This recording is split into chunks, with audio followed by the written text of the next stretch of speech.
నమస్తే welcome to 9 TV Telangana news. ఈ రోజు మేయర్ గారు నిజామాబాద్ నగరానికి త్రాగునీరు సరఫరా చేస్తే ఆలిసాగర్ ఫిల్టర్ బెడ్ లో నీటి శుద్ధిని పరిశీలించారు। ఈ సందర్భంగా అధికారులతో మాట్లాడుతూ స్వచ్ఛమైన త్రాగునీరు సరఫరా జరగాలని, ఎక్కడ నీటి కలుషితానికి ఆస్కారం లేకుండా ప్రతి ఇంటికి స్వచ్ఛమైన త్రాగునీరు సరఫరా అయ్యేలా చర్యలు చేపట్టాలని అన్నారు।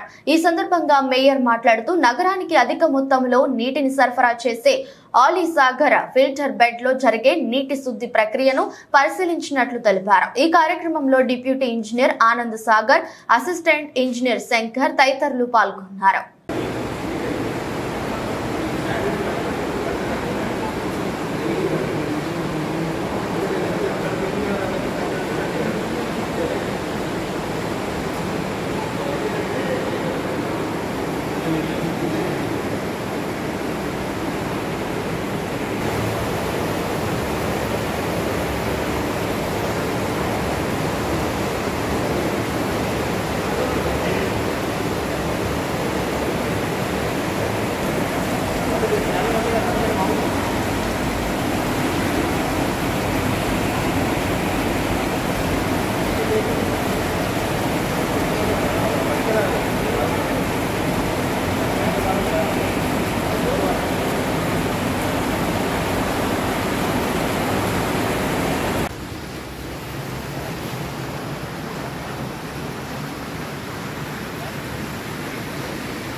ప్రతిరోజు కూడా మన నిజామాబాద్ అర్బన్లో ఎక్కడెక్కడ ఎలాంటి వర్కులు జరుగుతూ ఉన్నాయని చెప్పేసి ప్రతిరోజు కూడా మా టీం అందరం కూడా కలిసి చూడడం జరుగుతూ ఉంది। అందులో భాగంగా ఈరోజు అలీసాగర్లో ఉన్నటువంటి ఫిల్టర్ బెడ్ని పరిశీలించడానికి నేను రావడం జరిగింది। నాతో పాటుగా ఎంఈ సాగర్ సార్ గారు, అలాగే ఏ శంకర్ సారు, అలాగే మా టీం వాళ్ళందరూ కూడా మేము వచ్చాము ఇక్కడికి।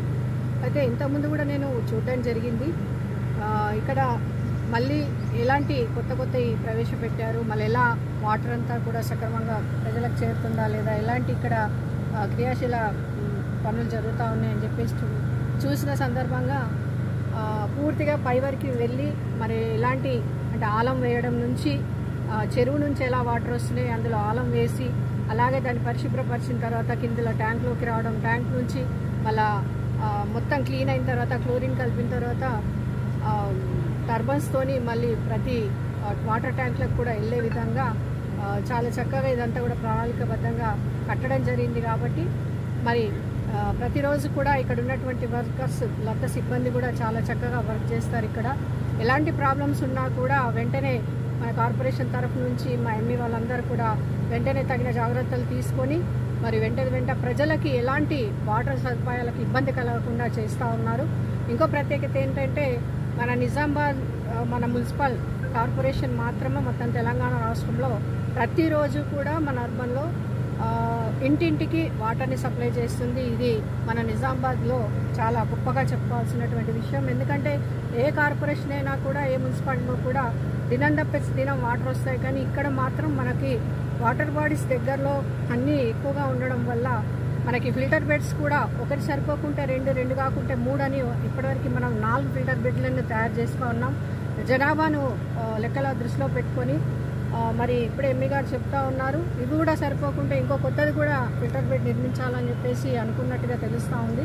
మరి ఎప్పుడు కూడా ప్రజలకు ఎలాంటి ఇబ్బందులు కలగకుండా కేవలం వాటర్లోనే కాదు అన్ని విషయాలలో కూడా అది డ్రైనేజీలు కానివ్వండి, రోడ్లు కానివ్వండి, వాటర్ కానివ్వండి, కరెంటు కానివ్వండి, అన్ని విషయాలలో కూడా మా కార్పొరేషన్ తరఫు నుంచి ప్రజలకి ఎలాంటి సౌకర్యాలైనా అందించడానికి ఎప్పుడు కూడా మేము ముందుంటామని ప్రజలకి ఈ సందర్భంగా తెలియజేస్తా ఉన్నాను. జై తెలంగాణ.